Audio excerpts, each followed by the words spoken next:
કેમ છો બાળ મિત્રો? મજામાં ને? બાળ મિત્રો, આજે આપણે બકરી અને તેના બે બચ્ચાઓની એક સરસ મજાની વાર્તા જોઈશું. એ વાર્તાનું શીર્ષક છે બકરીબેન. તો ચાલો જોઈએ. બકરીબેન. એક હતી બકરીબેન. બકરીબેનને બે સરસ મજાના બચ્ચા થયા. બચ્ચા થયા એટલે ઘર બનાવ્યા વગર ચાલે નહીં. તેથી બકરીબેને તો ઘર બનાવવાનો વિચાર કર્યો. હવે ઘર બનાવવા માટે જરૂરી સામાનની જરૂર હતી. તેથી બકરીબેને તો સામાન મેળવવાનો ઉપાય શોધી કાઢ્યો અને બકરીબેન તો ચાલતી ચાલતી જઈ રસ્તાના વચ્ચોવચ્ચ જઈને બેસી ગઈ. થોડી વાર પછી એ રસ્તા પરથી શેરડીના ગાડાવાળો નીકળ્યો. ગાડાવાળાએ બકરીને રસ્તામાં બેઠેલી જોઈ ગાડું રોક્યું અને બોલે છે, એ બકરી, ખસી જા અહીંથી. રસ્તા વચ્ચે કેમ બેઠી છે? બકરીબેન કહે, બકરી તારી માં ને બકરી તારી બેન. બકરી બકરી કોને કહે છે? બકરી બેન નથી કહેવાતું. શેરડીના ગાડાવાળો કહે, અરે ભૂલ થઈ ગઈ. બકરીબેન, મને માફ કરશો. બકરીબેન, રસ્તામાંથી ઉઠશો. જો તમે રસ્તામાંથી ઉઠશો તો હું તને એક શેરડીનો ભારો આપીશ. બકરીબેન કહે, હા સારું, હવે હું ઉઠીશ, પણ પહેલા શેરડીનો ભારો આ ઝાડ નીચે મૂકો. ગાડાવાળો તો શેરડીનો ભારો ઝાડ નીચે મૂકે છે અને પછી બકરીબેન તો ત્યાંથી ઉઠીને બાજુ પર ખસી જાય છે અને શેરડીના ગાડાવાળો પોતાના રસ્તે આગળ નીકળી જાય છે. ત્યાર પછી બકરીબેન તો ફરી રસ્તા વચ્ચે જઈને બેસી જાય છે. ત્યાર પછી થોડી વારમાં ગોળનું ગાડું આવ્યું. ગોળના ગાડાવાળાએ બકરીને રસ્તામાં બેઠેલી જોઈને ગાડું ઊભી રાખ્યું અને કહ્યું, અરે બકરી, રસ્તા વચ્ચે કેમ બેઠી છે? ખસી જા બાજુએ. બકરીબેન કહે, બકરી તારી માં ને બકરી તારી બેન. બકરી બકરી કોને કહે છે? બકરી બેન નથી કહેવાતું. ગોળના ગાડાવાળો કહે, અરે ભૂલ થઈ ગઈ બકરીબેન. બકરીબેન, જરા બાજુએ ખસશો. જો તમે બાજુએ ખસશો તો 2-4 ઘડા ગોળના આપીશ. બકરીબેન કહે, હા એમ કરો તો હું ઉઠીશ. ગોળના ઘડા પેલા ઝાડ નીચે મૂકો. ગોળના ગાડાવાળો તો ગોળના ઘડા ઝાડ નીચે મૂકે છે. ત્યાર પછી બકરી બાજુએ ખસી જાય છે અને ગોળના ગાડાવાળો પણ પોતાને રસ્તે આગળ નીકળી જાય છે. ત્યાર પછી બકરીબેન ફરી રસ્તા વચ્ચે જઈને બેસી ગઈ. એટલામાં ટોપરા ભરેલા ગાડાવાળો આવ્યો અને બકરીને રસ્તા વચ્ચે બેઠેલી જોઈ ગાડું ઊભી રાખે છે અને કહે છે, અરે એ બકરી, રસ્તા વચ્ચે કેમ બેઠી છે? બાજુએ ખસી જા જલ્દીથી. બકરીબેન કહે, બકરી તારી માં ને બકરી તારી બેન. બકરી બકરી કોને કહે છે? બકરી બેન નથી કહેવાતું. ટોપરાના ગાડાવાળો કહે, અરે ભૂલ થઈ ગઈ બકરીબેન, જરા રસ્તા વચ્ચેથી ખસી જાઓ. આ લો, હું તમને 2 ટોપલા ટોપરાના આપું છું. બકરીબેન કહે, હા સારું, હવે હું ઉઠું છું. આ ટોપરાના ટોપલા આ ઝાડ નીચે મૂકો. ગાડાવાળો ટોપરાના ટોપલા ઝાડ નીચે મૂકે છે.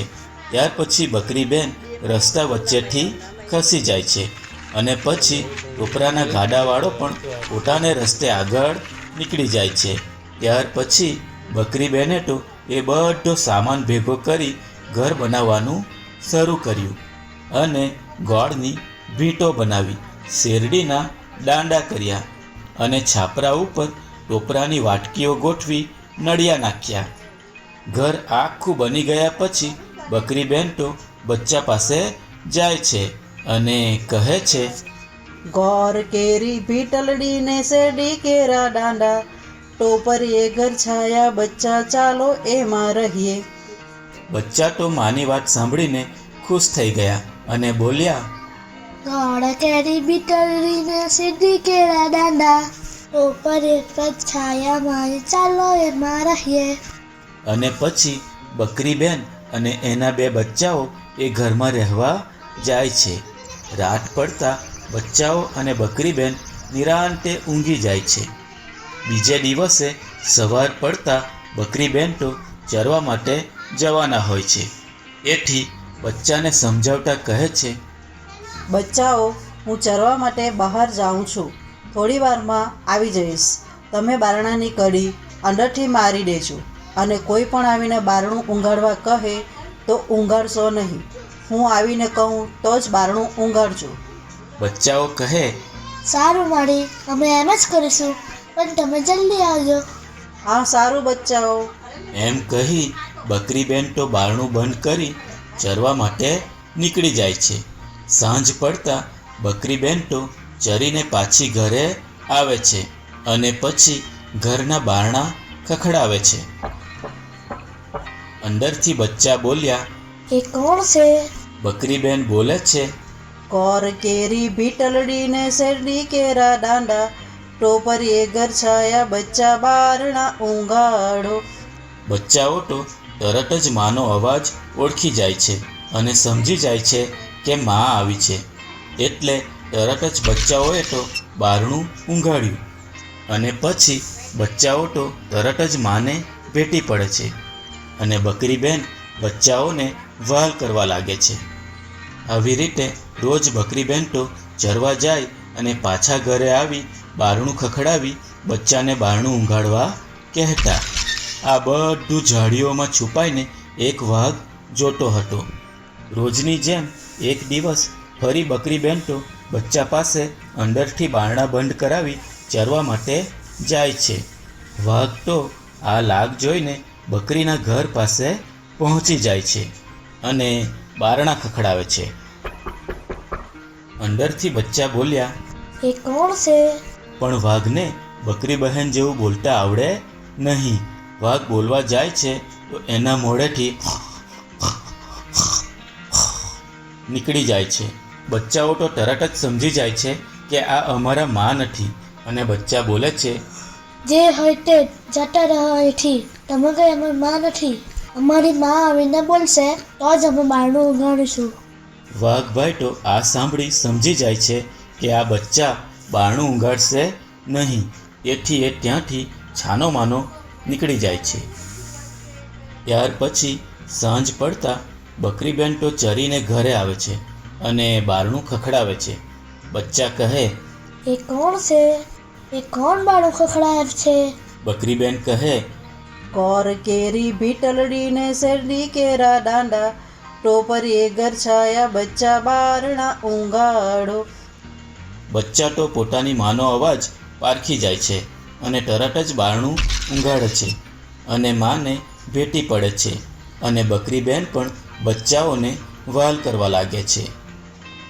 તો બાળ મિત્રો, મજા આવીને આ વાર્તા જોવામાં. બાળ મિત્રો, આ વાર્તા દ્વારા આપણે એ શીખવાનું છે કે જેમ બકરીના બચ્ચાઓએ પોતાની માની સલાહ સૂચન માની અને ચતુરાઈથી વાઘ આવ્યો છતાં બારણું ઊંઘાડ્યું નહીં અને પોતાની માનો અવાજ સાંભળીને જ બારણું ઊંઘાડ્યું અને જંગલી પ્રાણીઓથી પોતાનો બચાવ કર્યો.